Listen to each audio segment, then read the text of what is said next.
Hello and welcome. Thank you all for joining our TREAD Talk this evening. I am Jessica Carlsruher, Executive Director of TREAD Coalition. I'm a sixth-generation Texan and truly honored to be serving the citizens of Texas by helping advocate for and protect private property rights. For those of you who aren't familiar with TREAD, the acronym stands for the Texas Real Estate Advocacy and Defense Coalition. We are a statewide, nonpartisan, member-based organization that educates, advocates for, and defends property rights at the state and local levels. TREAD Talks is our newest educational programming, connecting landowners, experts, legislators, and the general public on issues affecting rural landowners across the state.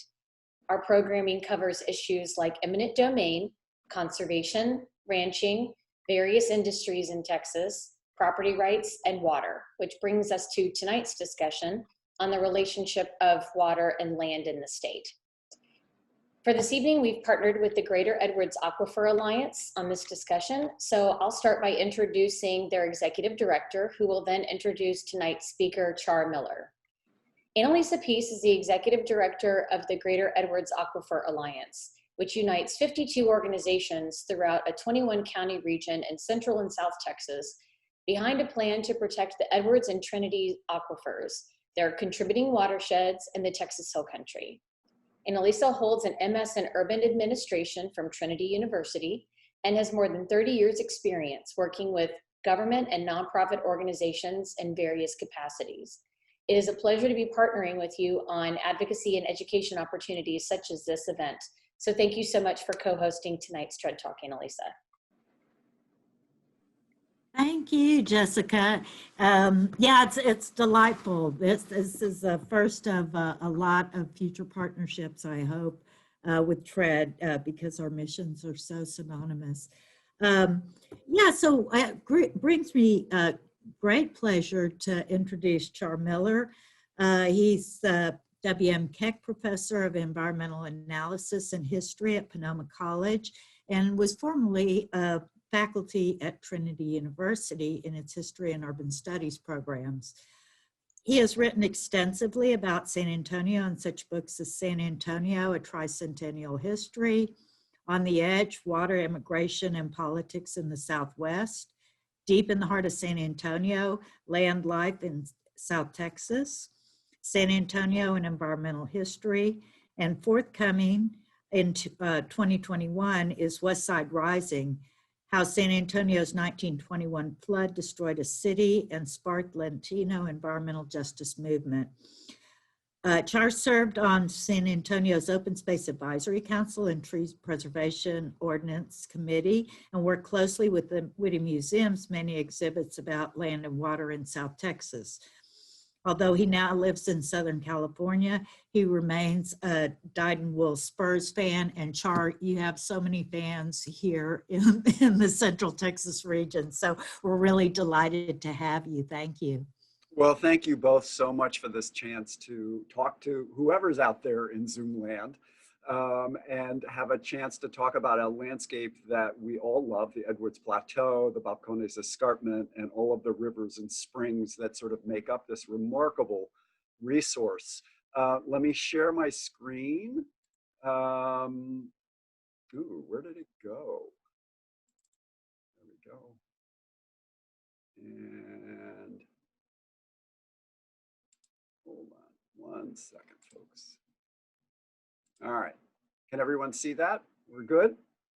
Okay, so one of the things I wanted to do today, in large measure because of what GEAA and TREAD stand for, is to use the Edwards Plateau, the escarpment, the rivers, springs, and these extraordinary natural resources to talk about the pressures on this landscape, both contemporary and past. And actually, there's a way in which these things are deeply connected with one another, as I'll show you.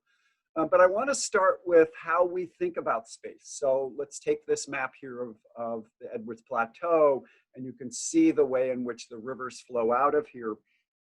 And what maps can tell us, they can't tell us everything, but one of the things they can do is orient us in space. They reveal geologically and geographically what a landscape looks like and its differences relative to those that abut it, and that's really crucial. And so we can see the Edwards Plateau. We can't see the aquifer, but we all know that it's buried underneath there. We can't, in this map at least, really see the springs that are the wellspring, quite literally, for the many rivers that flow out of this plateau, cut through the escarpment and head towards the Gulf. But you can sense them. You can see the way in which the map maker in this particular case did this work. And I'm really fascinated by that, in part because it helps us see what other people saw at a different time. And it turns out what we imagine these spaces to look like is really what they were trying to convey to us about the world that they occupied, both politically, and you can see county lines, as well as geologically and geographically. But there's a couple of things that are missing. And that key thing here is how these spaces were lived. What were people's lived experiences of these landscapes? How did those lived experiences change over time, as everything does, but we can't see it in a map because a map is static? How did the hill country become the hill country as opposed to the plateau? Really, people started to use different language to describe that landscape itself. What's the link between that and what we know to be the coastal plain that flows away from it, the riparian landscapes that obviously are so crucial to ranching and other economies in South and Central Texas?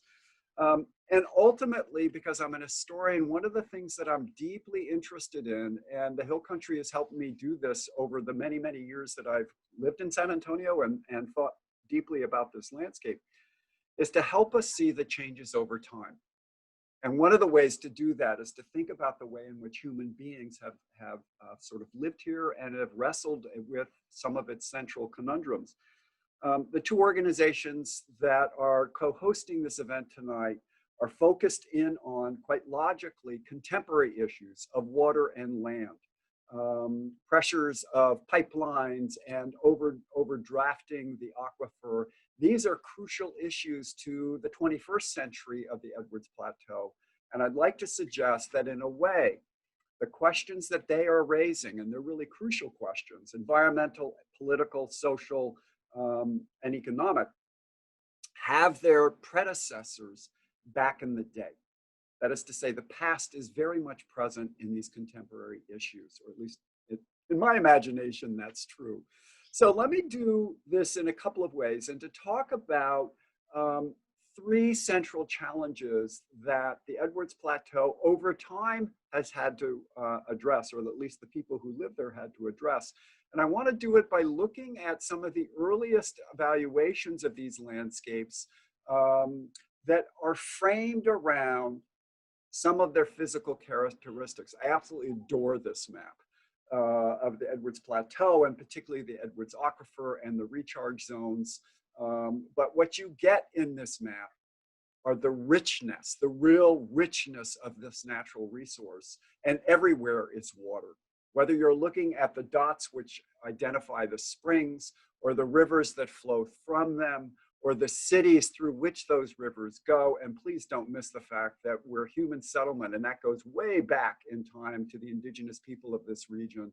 We all have lived along these riparian landscapes for good reason.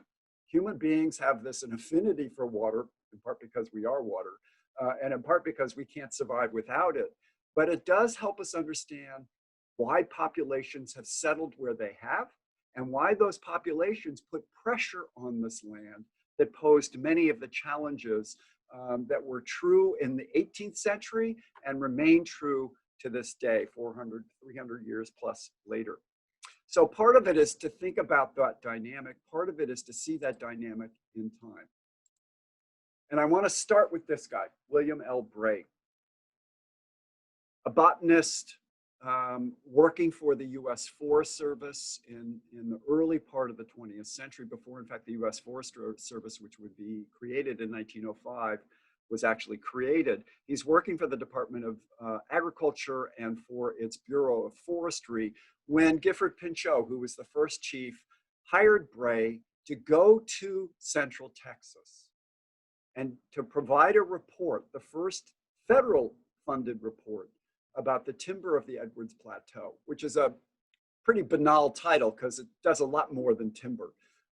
But Bray who had never been there, Venice is sort of like this really interesting character who starts to roam the Edwards Plateau, cutting up and down the Balcones Escarpment, going to Austin, going to San Antonio, and back up. And what he's doing by this movement is trying to figure out how this geology and the geography of this landscape works within the human economy.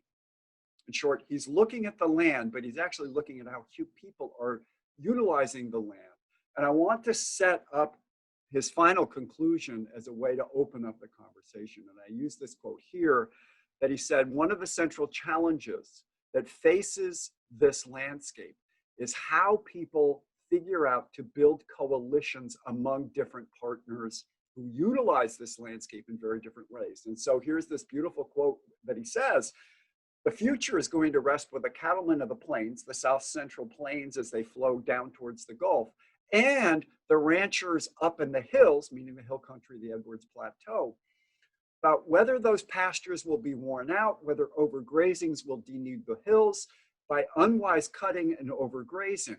In short, what he's looking at is this relationship between upstream and downstream, that if you live up in Fredericksburg, you better be thinking about ranchers who live down in the South Coastal Plain. And those South Coastal Plain better be thinking about that rancher up in Fredericksburg, or otherwise this system isn't going to work effectively for either of them. A way to think about how he was thinking is what I would call a watershed thinking, right? To think like a watershed is to force yourself to see upstream if you're downstream, and downstream if you're upstream, and to recognize that you share certain values. Hence his argument, the future rests with these people about what the land is going to look like. And that tells us that what he's seeing is not necessarily beneficial, that there is environmental damage already taking place that he is warning about and effectively saying, you guys better get in coalition, not unlike GEAA, not unlike TREAD, because that's the way to organize yourselves to ensure that these resources continue to serve your grandchildren and great-grandchildren. So one of the ways then is to go dive deeply into his text. It's actually a pretty short document, but it is packed with information, which is why I want to show you the cover on the one hand. They didn't go slick back in the day, but it does convey what it wants to do, which is this question of climate, water supply, and soil. And that seems like a deep dive, but it turns out Bray, like those who would succeed him, and we'll talk about some of them, recognized that you can't just look at soil, you can't just look at water, you can't just think about climate, you have to look at all of that, and then you have to do the sort of ground truthing as Bray will do.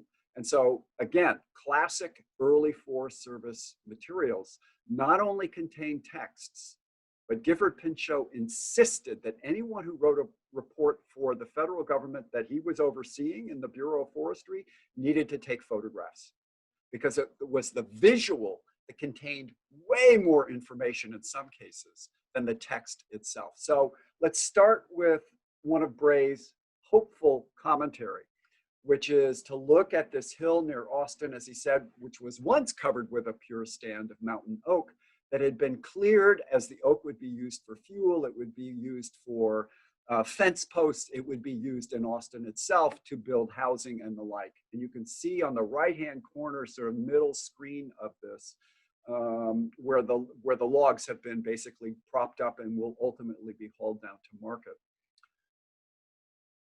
Bray's instinct, even though he wasn't there to see this happen, was that although this area was cut clear, it's a clear cut for fuel, you can actually see regeneration taking place, and he believed it would be a rapid renewal of timber. He didn't stick around long enough to figure out that maybe rapid was the wrong text here.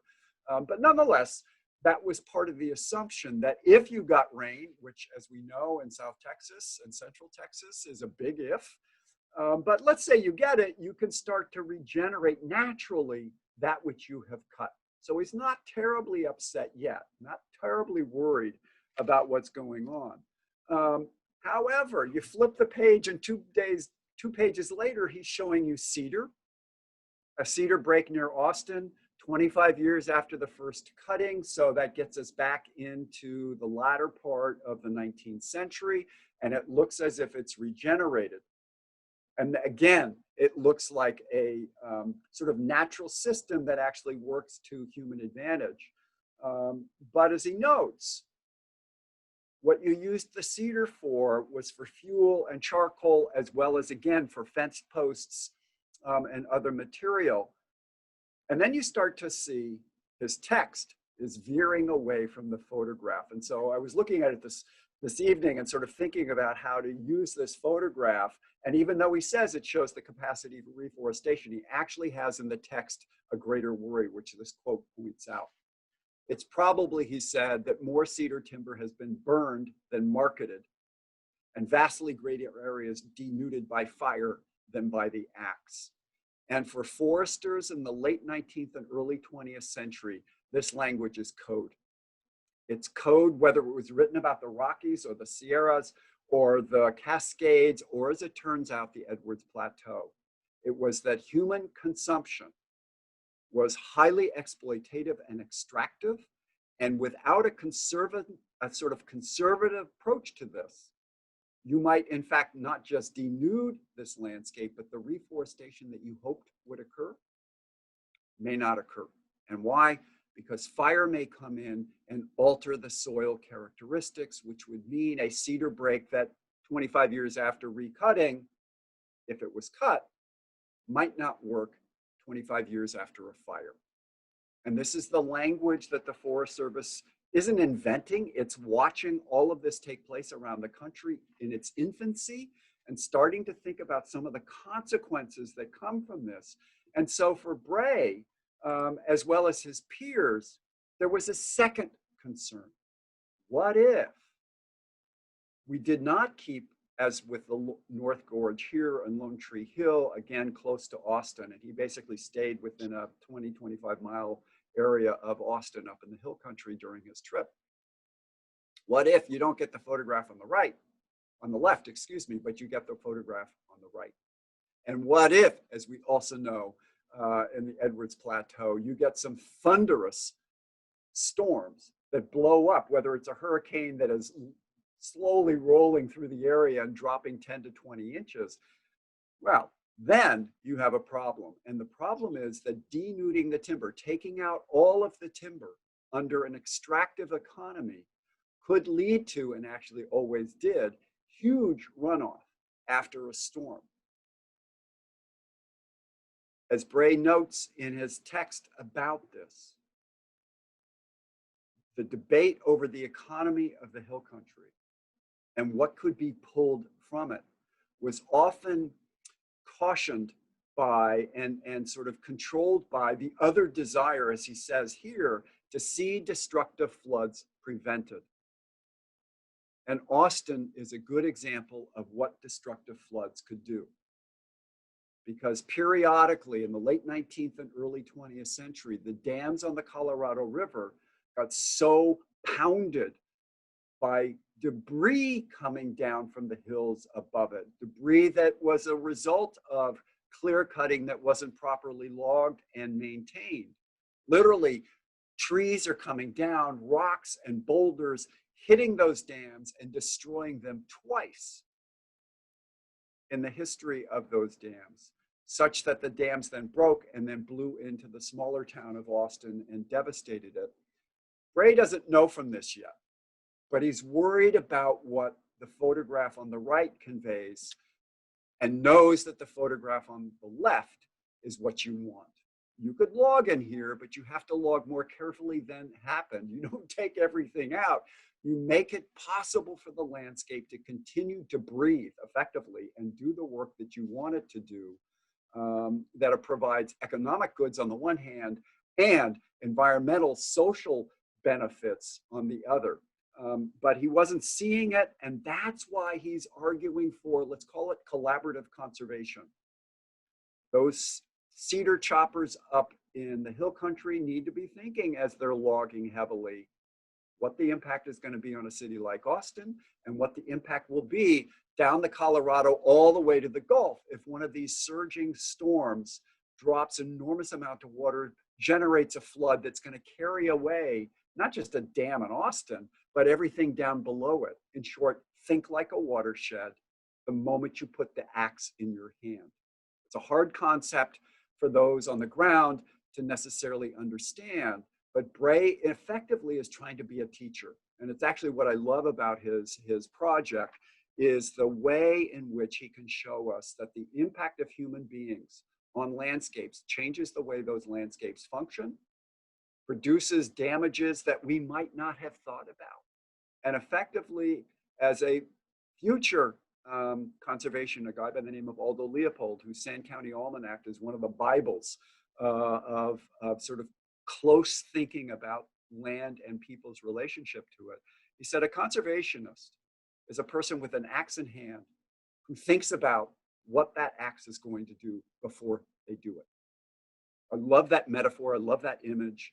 And it's actually an image that Bray is arguing for in 1904, 40 years before Leopold penned those words. Brays' report, I suspect, was not read widely. I was thrilled to find it and to read it. And I actually found it because I read a subsequent report about the exact same hill country with many of the same arguments written by another Forest Service employee, W.W. Ash, who, like Bray, was a botanist, like Bray, was deeply interested in the relationship between upstream and downstream, who advocated for watershed thinking and landscape scale management. But what's intriguing about Ash is, unlike Bray, who didn't see a flood, Ash did. He was brought to Central Texas by the State Water Board that wanted to know what Ash knew about watershed thinking, because Ash, since the latter part of the 19th century, had been working on these issues all over the United States at the behest of the Forest Service. He actually, as a young man, had worked with a young man, Gifford Pinchot, in North Carolina for the geology department of the state. And I've read their document, which is this stunning piece of work in the early 1890s. And in the early 1890s, they're looking at western part of North Carolina and looking at the seasonal heavy rains that ripped down heavily logged areas, produced vast flooding along the French Ford, the French Broad River, and others near Asheville. And it's basically the same argument Ash will use about the Colorado, the San Antonio River, the Guadalupe, and others in Central Texas. 30 years earlier, he saw the kind of damage that could happen.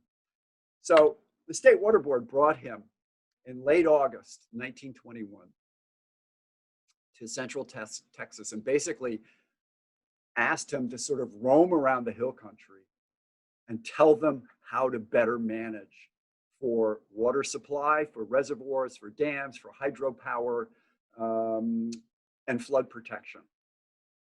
And Ash had this history within the Forest Service and on his own work of being this incredibly close reader of landscapes. You may know the ash juniper. It's named for him because he was the first person to identify that major tree in Central Texas up in the Plateau as being a distinct species. So, and so he's figuring this stuff out. I mean, he botanized like crazy, but he's also using botany as a way to signal what were larger landscape scale problems. So he's roaming around Central Texas. He comes down to San Antonio for kind of a breather on September 9th, 1921.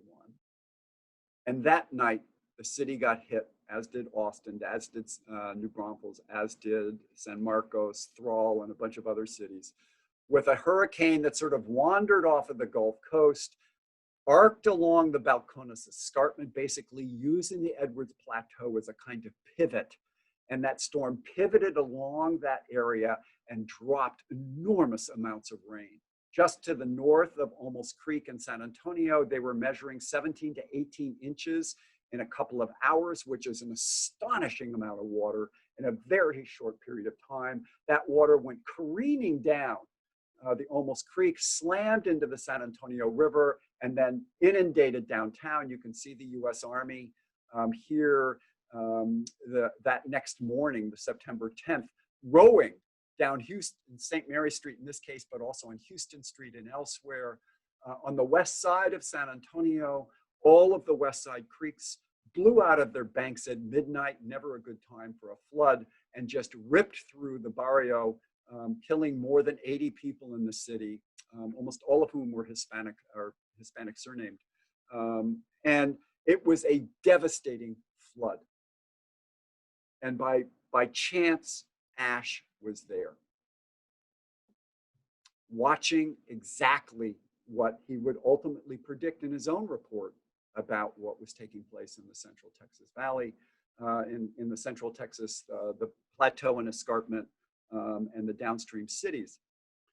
And what's interesting for me is that fortunately, a San Antonio Express reporter had heard that he had been in town, had heard that he was a watershed expert, and so in fact sought him out for an interview and finally caught up with him in Austin, where he was about to speak to the State Water Board, and said, okay, what's going on here? Tell me what's going on. And in an interview that was on the front page of the San Antonio Express, Ash laid it out. He told San Antonio readers, and presumably said the same thing to the State Water Board, that Central Texas had a serious problem. And it wasn't just that floods repeatedly had washed through the city, which was true. The problem Ash identified was that no one was thinking upstream, downstream. No one in Austin, no one in San Antonio had made the connection that heavy ranching, heavy logging in the cedar breaks and the oak trees, that sort of trampling as only cattle can do, really hammering the ground into almost a hardened surface, would have permanent impact on downstream communities, so that when they got hit with 20 inches of rain, that water is going to hit that ground and move like a rocket downhill. And it didn't matter what you might put up, a dam in Austin or check dams in San Antonio. If you didn't protect upstream, you were going to get clobbered downstream. So part of his sort of analysis was that people weren't thinking large enough. And San Antonio wasn't, because the same day his interview appeared on the front page of the city's major newspaper, the San Antonio Express. That same newspaper, like all of the other newspapers in town, were demanding a dam, now called the Olmos Dam, that would protect the city permanently from flood damage. But all they talked about was the dam. They never had a concept, even though they could have read it on page 1 as well, that they had to think about the landscape north of the dam, which is the same question that one could have asked about Austin. Sure, you got a dam. What does the land look like north of you? And so Bray and Ash are sounding warnings to Texans in the early part of the 20th century that you needed to think in long-term scales. You needed to think like a conservationist. And so the quote here from Ash in his interview in the Express News says this in multiple ways. To secure a permanency of water storage, and that was more true of the Colorado River than the San Antonio River, you have to reduce soil erosion to a minimum, he said. And the way to do that is to secure forest cover. So when you log carefully, knowing that in the gorges, along the floodplains and the mountain slopes and the ravines, if you take everything, you've got no natural protection for the floods that will stream down these ravines and into the cities that lie to the south and east of them. That was a consequence of logging, but it was also a consequence, as he said, of keeping good soil cover on the range. So the grasslands had been mowed down just as the cedar breaks and oak forest had been mowed down. And you can't do that without suffering the consequences. So in 1904, Bray made that claim. Ash, who read Bray's report, reiterates the report and then adds his own expertise, which, as someone who had been studying floods and flood control for now 30 years before he arrived in San Antonio, came at it as an interestingly interdisciplinary approach, because he basically, in his conversation with the State Water Board, said, look, you guys are engineers. I'm a forester. We have got to collaborate on this process, because if you simply build dams, you're not going to survive. Those dams will give way at some point when logs and debris come crashing down. And so in effect, if you want benefits, you've got to think about the environment as an environment, which is a really crucial concept in this early stage of the state's development. What neither Ash nor Bray could anticipate was that the Edwards Plateau would in time become one of the heaviest concentrations of sheep, goat, and cattle in the state, and that would have a major impact on the future of that land as a landscape, and would have ultimately some challenges as well. So in 1932, yet another economist shows up in the region, a man by the name of William M. Chambers, who wrote a really good piece in 1932 in economic geography, thinking about ranching in this area just as the Depression hit. He's up in that landscape thinking about its future. And he too has this wonderful map.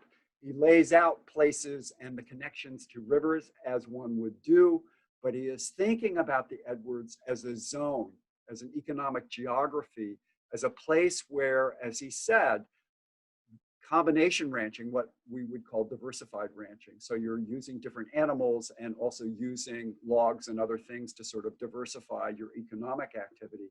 Combination ranching will become more intense as time passes. And why is that? Because the value of the land is going to increase. And the use of capital equipment. So if we think about agriculture, for example, and the use of tractors and the like, that's going to cost more money. So to get that money, you have to diversify your economy, but that means that what's coming off of this plateau is more valued in Del Rio, more valued in San Antonio and Austin. And the land, therefore, because the demand for your products increases, the land itself is going to cost more. And that's going to force ranchers, as well as those who are logging, to act in certain ways to increase the capacity to be more productive in this terrain. Bray, it seems to me, was spot on in terms of the pressures on the land, but the pressures that he imagined in 1932 were nothing compared to the pressures that would come in succeeding generations, succeeding decades. So I've pulled series of data about sheep and goat, because what happened in the central part of the Edwards Plateau, which neither Bray nor Ash nor Chambers could have anticipated, was the concentration of sheep and goat in this region. And so if you look at the numbers on the left-hand side of sheep, by 1943, there's close to 11 million head of sheep in the Edwards Plateau. If you look at goats, by 1963, there's about 4.6 million. And much of this growth had to do particularly with sheep, and 43 is a point to make here, with the incentives that the federal government is giving through subsidies. The market for wool in terms of the war was off the chain, massive in that way. And so the signals for those who had raised sheep is raise more sheep. The signals for those who were raising goat and mohair in particular, because that went into flight jackets and the like, was to raise more goats and to move that into San Antonio and Austin and elsewhere to get it into the national economy, which boomed those economies, to be sure, but which had immense consequences for the land itself. Put 10 million sheep and thousands upon thousands of goat, and then add cattle into this mix, and you recognize that the grasslands in the upper part of the Edwards Plateau just got mowed down. The decline is important as well, because that sends a different set of signals. The subsidies disappeared. The land's deterioration was so great that you could not do what you had once done. And so we see the decline by 2000 in terms of the number of goat and sheep. But it still remains, if maybe not quite the world capital of natural fiber as it was in the 1950s and 60s, still a significant player in the production of fiber for the world's economy. But as I say, the environmental downstream consequences were intense, and that's part of what Bray and Ash, and to a degree, Chambers also anticipated, that you could not simply extract goods and services from these landscapes without thinking about the consequences. A set of questions that, frankly, in our own day, matter enormously. So let's come back to another map of the Edwards Aquifer and think about the lands that overlie that recharge zone and the aquifer as this remarkable natural system. And note, in parallel to the decline in the number of sheep and goat, and thus the amount of ranching that was possible, a couple of things. The graph on the right-hand side shows us the decline in acreage that was attributed back in the day, slowly from the 1990s through 2012. That loss can be identified in a couple of ways, one of which is the market is collapsing, so you stop using it for these kinds of activities. Note two, as the graph suggests, that the average land ownership side decreased. It only looks like a little, but actually a little is a lot in this case. And the total number of farms thus increased, but their average size has decreased. And so something interesting is going on.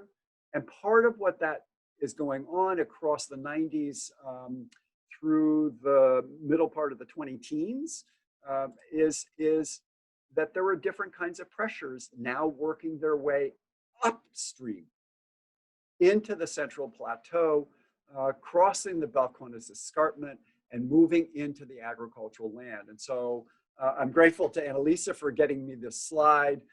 We know that in the last decade, this slide would look even worse, if worse is the right word for it, but it follows US 281 and moves its way out of San Antonio, going north into the hill country.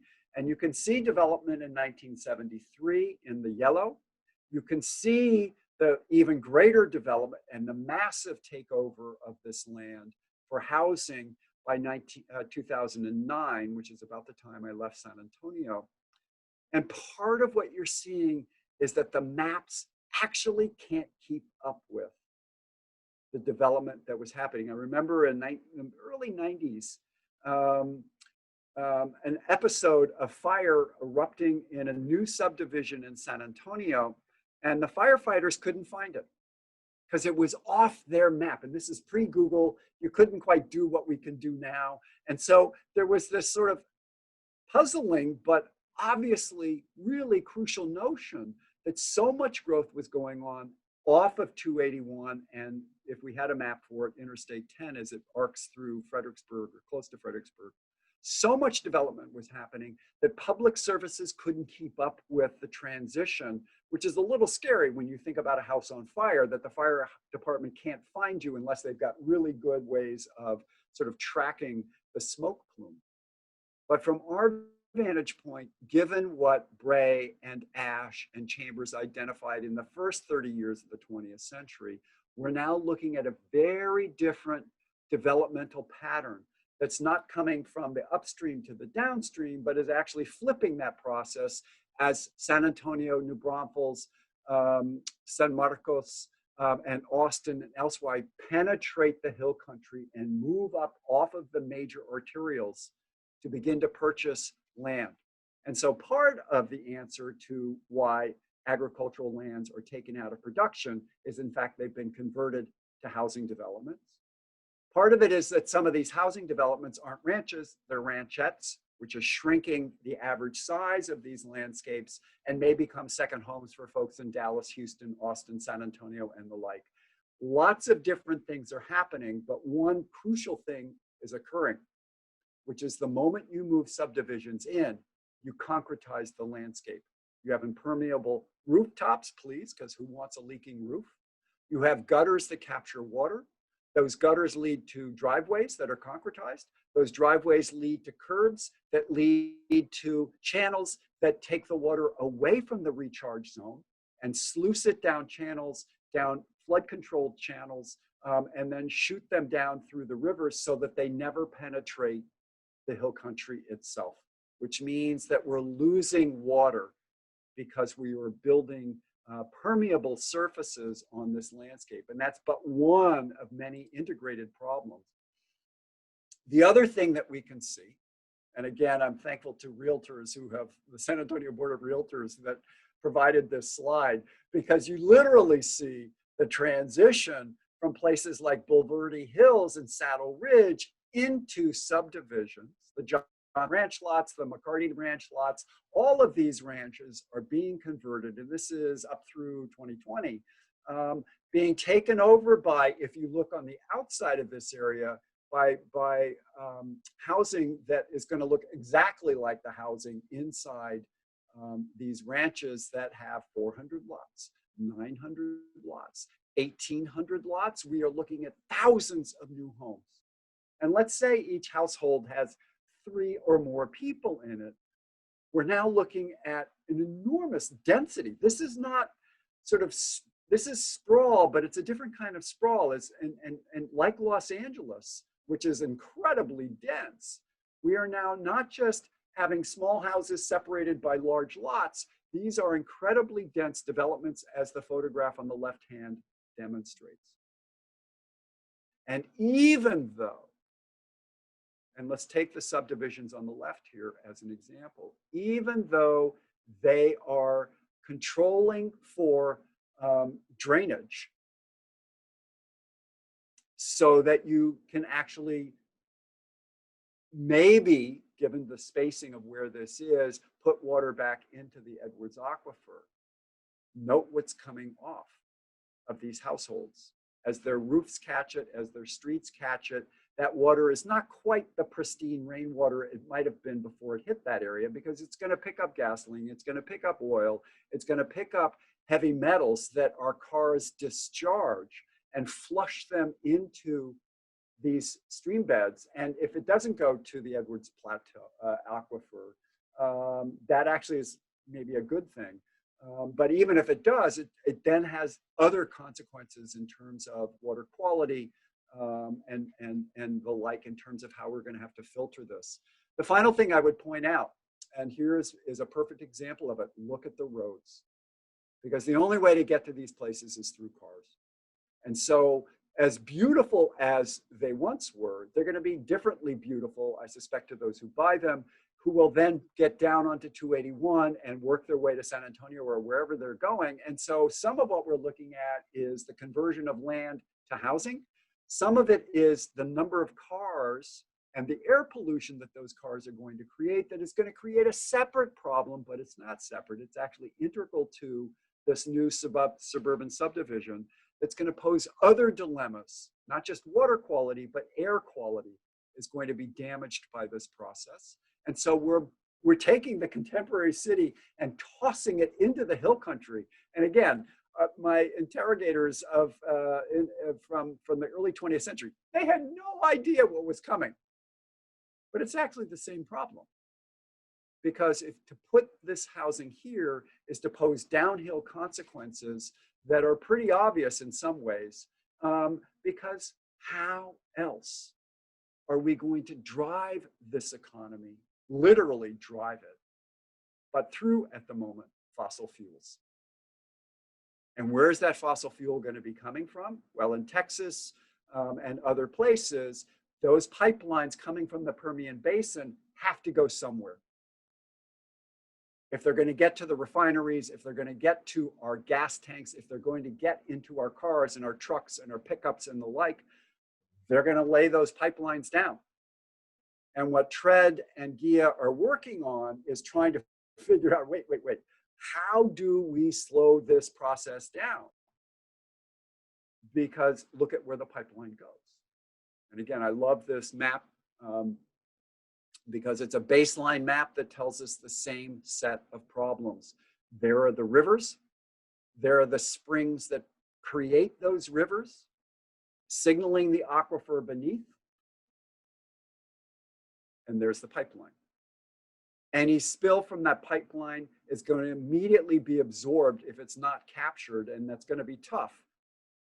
into that watershed itself, to pollute the very thing that makes it possible for people to live up and down in the spring line cities, as they're known, from Austin south through San Antonio and Del Rio and elsewhere.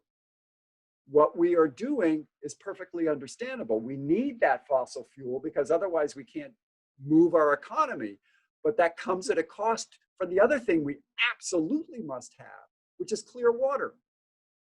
And so again, the intention and the attention to this process poses a set of dilemmas that Bray anticipated. And what Bray's conclusion was is actually the conclusion that I think GEAA and TRED are also working on, which is that you've got to think every step of the way about how we use spaces like this area and what the downstream consequences will be. And the key, as Bray said, and as W.W. Ash said, was that there has to be coalitions. And what I love about GEAA and TRED is the two words that end them. One's an alliance and the other is a coalition. And it has to be collaborative because these are big spaces on the one hand, but they are spaces that require a multiplicity of stakeholders who think that a pipeline may not be the best thing for a region that is so dependent upon this natural resource, the Edwards Aquifer, which is exactly what Bray said, which is exactly what Ash said. They just said it in a different context. And it's exactly what's going on in Virginia right now with the Atlantic Coast Pipeline, which may have been stalled finally because the stakeholder coalitions were able to block it. It's exactly what indigenous people on the Northern Plains with the Dakota Access Pipeline argued. It's exactly what lots of other people argued about the Keystone Pipeline and pipelines everywhere. It's not that the pipeline necessarily is a bad thing, but if it's placed in areas that are so crucial to the survival of millions of people, then frankly, it is a bad thing. And the way to shift that dynamic can only be through the kind of political will that grassroots organizations in coalition with other grassroots organizations can rise up to protect the Edwards Plateau and the Trinity Aquifer and the Edwards Aquifer, obviously, because these systems predicated on springs and rivers that make Central Texas such a gorgeous place to live is also why it's an important role to play, that these organizations have an important role to play to protect the very beauty of these landscapes and the lives that they have given to so many for so long. Thanks very much.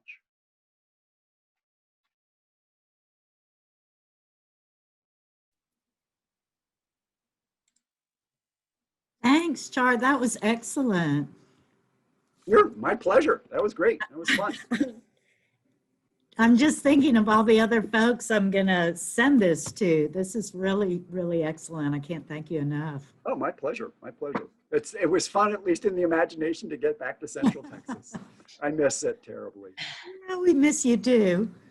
Yeah, that was wonderful. And truly, you know, not just with the pipeline routing, because that's such a crucial issue, but just as Texas grows and changes and we see so many people moving to this state every day, that we are thoughtful about our developments and the urban encroachment onto the rural and how we navigate some of those things. Yes. And like you were mentioning about like the rural, you know, the ranches kind of being subdivided, we're seeing a lot of that in the hill country. And, you know, we want industry and commerce and growth, but it's a matter of making sure that we're all working in concert with each other to make sure that we are thoughtful about all of our resources and we steward our land and those resources properly. So that was a fantastic talk. I'm thrilled that you did that. Good.